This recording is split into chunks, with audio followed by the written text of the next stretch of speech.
గణపతికి ప్రీతికరమైనటువంటి 108 నామాలుంటాయి. ఆ నామాల్నే అష్టోత్తర శతనామావళిగా చెప్పుకుంటాం. ఓం గజాననాయ నమః, ఓం గణాధ్యక్షాయ నమః, ఓం విఘ్నరాజాయ నమః, ఓం వినాయకాయ నమః, ఓం ద్వైమాతురాయ నమః, ఓం ద్విముఖాయ నమః, ఓం ప్రముఖాయ నమః, ఓం సుముఖాయ నమః, ఓం కృత్తినే నమః,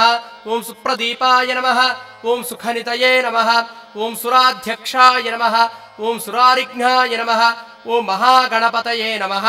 ఓం మాన్యాయ నమః, ఓం మహాకాలాయ నమః, ఓం మహాబలాయ నమః, ఓం హేరంబాయ నమః, ఓం లంబజఠరాయ నమః, ఓం హ్రస్వగ్రీవాయ నమః, ఓం మహోదరాయ నమః, ఓం మదోత్కటాయ నమః, ఓం మహావీరాయ నమః, ఓం మంత్రిణే నమః, ఓం మంగళస్వరాయ నమః, ఓం ప్రమథాయ నమః, ఓం ప్రథమాయ నమః, ఓం ప్రాజ్ఞాయ నమః, ఓం విఘ్నకర్త్రే నమః,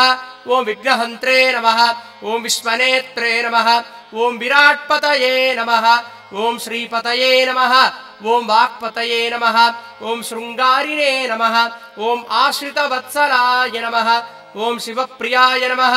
ఓం శీఘ్రారిణే నమః, ఓం శాశ్వతాయ నమః, ఓం బలోతిథాయ నమః, ఓం బలాయ నమః, ఓం భవాత్మజాయ నమః, ఓం పురాణపురుషాయ నమః, ఓం పూష్ణే నమః, ఓం పుష్కరోత్తిప్తవారిణే నమః, ఓం అగ్రగణ్యాయ నమః, ఓం అగ్రపూజ్యాయ నమః, ఓం అగ్రగామినే నమః, ఓం మంత్రకృతే నమః, ఓం చామీకరప్రభాయ నమః, ఓం శరవ్యాయ నమః, ఓం సర్వోపాస్యాయ నమః, ఓం సర్వకర్త్రే నమః, ఓం సర్వనేత్రే నమః, ఓం సర్వసిద్ధిప్రదాయ నమః, ఓం సర్వసిద్ధయే నమః, ఓం పంచహస్తాయ నమః, ఓం పార్వతీనందనాయ నమః, ఓం ప్రభవే నమః, ఓం కుమారగురవే నమః, ఓం అక్షోభ్యాయ నమః, ఓం కుంజరాసురభంజనాయ నమః, ఓం ప్రమోదాయ నమః, ఓం మోదకప్రియాయ నమః, ఓం కాంతిమతే నమః, ఓం ధృతిమతే నమః, ఓం కామినే నమః, ఓం కపీఠవనప్రియాయ నమః, ఓం బ్రహ్మచారిణే నమః, ఓం బ్రహ్మరూపిణే నమః, ఓం బ్రహ్మవిద్యాదిదానభువే నమః, ఓం జిష్ణవే నమః, ఓం విష్ణుప్రియాయ నమః, ఓం భక్తజీవితాయ నమః, ఓం జితమన్మథాయ నమః, ఓం ఐశ్వర్యకారణాయ నమః, ఓం జ్యాయసే నమః, ఓం యక్షకిన్నరసేవితాయ నమః, ఓం గంగాసుతాయ నమః, ఓం గణాధీశాయ నమః, ఓం గంభీరనినదాయ నమః, ఓం వటవే నమః, ఓం అభీష్టవరదాయినే నమః, ఓం జ్యోతిషే నమః, ఓం భక్తనిథయే నమః,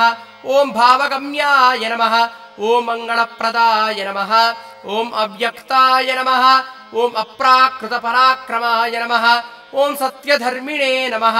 ఓం సఖయే నమః, ఓం శరాశాంబునిథయే నమః, ఓం మహేశాయ నమః, ఓం దివ్యాంగాయ నమః, ఓం మణికింకిణి మేఖలాయ నమః, ఓం సమస్తదేవతామూర్తయే నమః, ఓం సహిష్ణవే నమః, ఓం సతతోత్థితాయ నమః, ఓం విఘాతకారిణే నమః, ఓం విశ్వద్గృషే నమః, ఓం విశ్వరక్షాకృతే నమః, ఓం కళ్యాణగురవే నమః, ఓం ఉన్మతవేషాయ నమః, ఓం అపరాజితే నమః,